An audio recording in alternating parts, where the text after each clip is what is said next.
Baik, terima kasih. Mungkin untuk pertama, 3 penanya pertama mohon disebutkan medianya. Izin dari Kompas dulu dari. Oke, oh silakan. Terima kasih. Ya, selamat pagi Mbak Puan, Mas Ahaye, Pak Sekjen PDIP dan Pak Sekjen Demokrat. Saya Nia dari Harian Kompas. Ini mau menyampaikan beberapa pertanyaan. Ada beberapa pertanyaan dari teman-teman media juga yang sudah dititipkan. Jadi yang pertama mengenai pertemuan yang 1 jam lebih tadi Mbak, Mas. Gitu, mungkin bisa dielaborasi lagi karena tadi sudah terlihat wajahnya sangat sumringah, kemudian ada politik rekonsiliasi. Nah, kemudian kesepakatan apa sih yang sudah terbangun di antara PDIP dan Demokrat? Apakah lebih kepada soal Pilpres 2024 atau lebih banyak mengenai kepentingan pasca Pilpres gitu. Nah, terus yang kedua mengenai pesan mungkin apakah ada pesan khusus yang disampaikan oleh Ibu Mega kepada Mbak Puan dan Pak SBY kepada Mas Ahaye sebelum pertemuan ini berlangsung gitu. Terus kemudian pertanyaan selanjutnya adalah ini soal cawapres Mbak Puan, Mas Ahaye. Nah, sejauh ini kan sudah ada beberapa proposal yang masuk ke PDIP untuk sebagai bakal cawapres untuk Mas Ganjar gitu ya. Nah, sejauh mana sih proposal-proposal itu dibahas oleh PDIP? Kan ada dari Pak Erick Thohir, kemudian juga P3 melalui Rapimnasnya sudah memutuskan Pak Sandiaga Uno juga akan diajukan ke PDIP, dan apakah Mas Ahaye juga hari ini memberikan proposal serupa begitu Mbak? Nah, terus yang terakhir soal putusan MK. Kan putusan MK sudah menetapkan bahwa pemilu 2024 akan tetap dilaksanakan dengan sistem proporsional terbuka. Nah, ini mungkin bisa dijelaskan di masing-masing partai seperti apa sih langkah yang akan dilakukan untuk menghadapi pileg, karena kemarin kan kalau tidak salah dengar gitu, ketidakpastian belum adanya putusan MK itu menyebabkan sedikit gejolak di internal gitu ya. Terima kasih. Selamat pagi. Baik, langsung dijawab. Silakan, Mbak. Ya, banyak banget ya pertanyaannya. Ini sudah mewakili banyak pertanyaan dong ya. Yang pertama, apa yang dibicarakan? Tentu saja yang dibicarakan sebelum Pileg Pilpres, saat Pileg Pilpres, dan pasca Pileg dan Pilpres. Bagaimana posisi dari kami PDI Perjuangan dan Partai Demokrat. Kami yang bisa saya sampaikan di sini adalah kami berdua menyepakati bahwa yaitu pemilu harus berjalan secara damai, silaturahmi harus tetap dilaksanakan, pesta demokrasi ini harus bisa membawa suasana sejuk, adem, ayem, gembira bagi seluruh rakyat Indonesia, dan pemimpin yang nanti akan dipilih oleh rakyat kita sama-sama sepakati bahwa itulah pemimpin yang memang nantinya sudah menjadi pilihan rakyat yang akan kita sama-sama hormati dan hargai. Kemudian yang kedua, pesannya dari Ibu Mega. Pesannya dari Ibu Mega ya ketemu hari ini senyum. Nggak boleh kemudian ketemunya berdua nih kayak wah tegang-tegang. Enggak kan, tadi pertama kali ketemu langsung senyum, salaman berduaan kan. Nah, nggak ada kayak wah tegang-tegang, nggak ada tegang-tegang, akrab, kekeluargaan, bersilaturahmi, dan untuk bisa terus melakukan silaturahmi seperti ini anak-anak muda. Saya masih boleh bilang nggak diri saya muda? Masih boleh ya, boleh. Anak-anak muda yang akan membawa insya Allah bisa membantu membangun bangsa ini ke depan untuk bisa punya masa depan yang lebih baik daripada sebelumnya. Jadi jangan kemudian berpikir yang aneh-aneh ataupun berpikir yang lain-lain. Kami berdua sudah sepakat ya Mas Ahaye, silaturahmi ini akan terus dilakukan untuk bisa membangun komunikasi sehingga tidak ada miskomunikasi. Kalaupun belum bisa ada kesamaan, ya namanya juga sedang mencari pola untuk bisa sama-sama, ya kita harus bicara terus, dan kami sudah sepakat komunikasi itu akan terus dilaksanakan. Terkait dengan keputusan MK bahwa PDI Perjuangan taat konstitusi, PDI Perjuangan mengikuti apa yang menjadi keputusan dari pelaksanaan pemilu. Kalau sebelumnya terbuka, kami siap dan sudah melaksanakan keputusan tersebut pada pemilu-pemilu yang lalu. Jadi kalau sekarang kemudian diputuskan lagi proporsional terbuka, kami pun ikut. Bukan berarti kemarin PDI Perjuangan satu-satunya partai yang nggak ikut menolak, karena menurut PDI Perjuangan, apapun keputusan yang diputuskan, kami akan taat konstitusi dan mengikuti keputusan tersebut. Itu yang menjadi posisi dari PDI Perjuangan. Jadi proporsional terbuka ini akan kami jalani seperti pemilu-pemilu yang lalu, dan dengan sudah diputuskannya keputusan MK, tentu saja semua partai politik akan mengikuti keputusan tersebut. Insya Allah akan semuanya mempersiapkan partainya masing-masing untuk ya mengikuti proporsional terbuka ini di semua partainya. Itu yang bisa saya sampaikan. Baca cawapres, kami belum menerima proposal apapun, namun sudah memahami dan mengetahui untuk adanya usulan nama dari partai yang kemudian mengusulkan. Jadi kalau proposal itu kan seolah-olah kertas hitam putih ada tulisannya bahwa ini segala macam.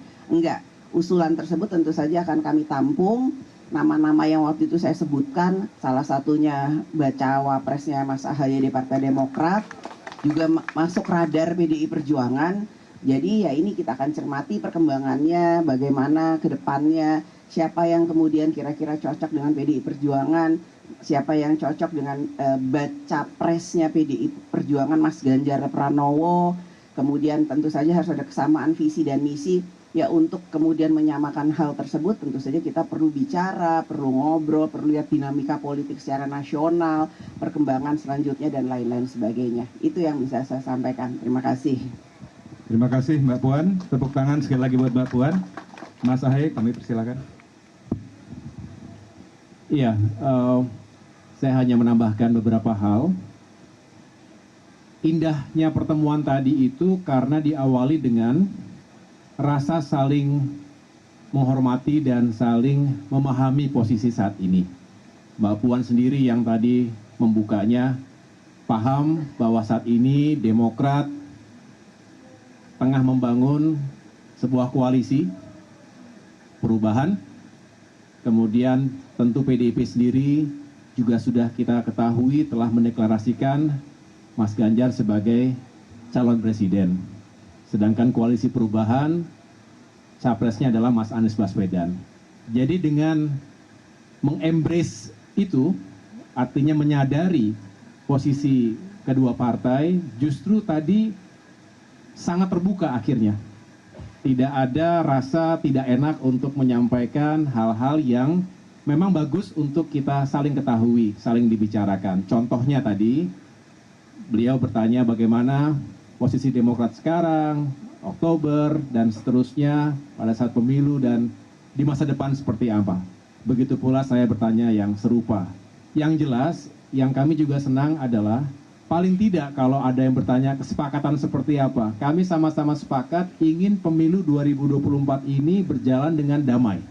Tidak terjadi perpecahan, tidak terjadi polarisasi atau benturan yang sangat keras antara masyarakat atau bangsa Indonesia sendiri. PDIP maupun Demokrat adalah sama-sama nasionalis, merah putih, Pancasilais yang kita tentu tidak ingin terjadi perpecahan di antara kita karena politik sesaat. Oleh karena itu, banyak hal yang bisa kita cari kesamaannya. Belum lagi isu-isu tentang demokrasi dan kesejahteraan serta keadilan di negeri kita. Kemudian pesan Pak SBY, kebetulan kemarin juga baru bertemu dengan saya, sama-sama ziarah kita ke Taman Makam Pahlawan. Kebetulan pusara almarhumah Ibu Ani tidak jauh dari pusara almarhum Bapak Taufik Kemas. Beliau berdua bersahabat di masa hidupnya dan tentunya mudah-mudahan Al-Fatihah di alamnya, di dunianya juga tersenyum melihat kebersamaan pagi hari ini. Yang jelas semangatnya sekali lagi adalah bagaimana Pak SBY juga menitipkan semoga pertemuan ini membawa kebaikan dan keberkahan.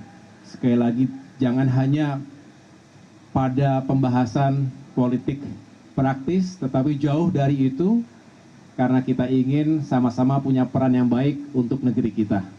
Ini juga dijelaskan sebelumnya oleh kedua sekjen, Pak Hasto maupun Pak Teguh Rifki, dalam pernyataan persnya bahwa pertemuan hari ini melampaui itu. Dan ini menjadi sebuah catatan yang baik sehingga pertemuan ini bukan hanya sekedar gimmick politik, tetapi juga sesuatu yang penting dan substansial, kira-kira begitu.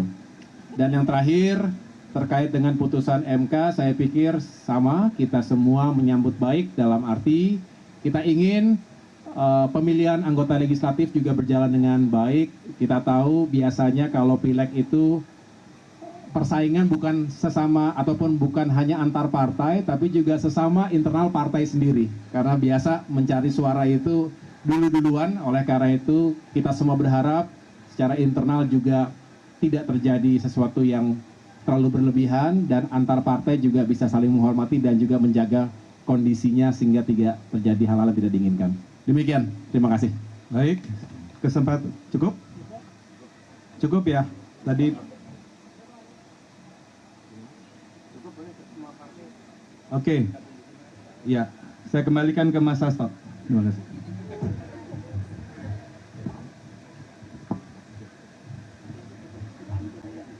Baik, luar biasa. Ini indahnya pertemuan yang memang penuh berkah. Dan terakhir tetap ada catatan penutup ini, meskipun dari teman-teman pers tadi dari pertanyaan Kompas tadi kan sudah mewakili semuanya. Ada 6 pertanyaan yang luar biasa, 4 pertanyaan. Begitu Mbak Puan, monggo untuk mengakhiri, memberikan catatan penutup, kemudian Mas AHY, baru kita foto bersama. Ya, catatannya penutupnya nih pantun aja, nggak mau kalah sama Sekjen PDI Perjuangan. Jalan pagi di GBK, matahari cerah, suasana gembira. Kedua partai bertemu bersama, percepat kemajuan Indonesia Raya. Ya. Amin, amin, amin. Dah itu aja penutupnya.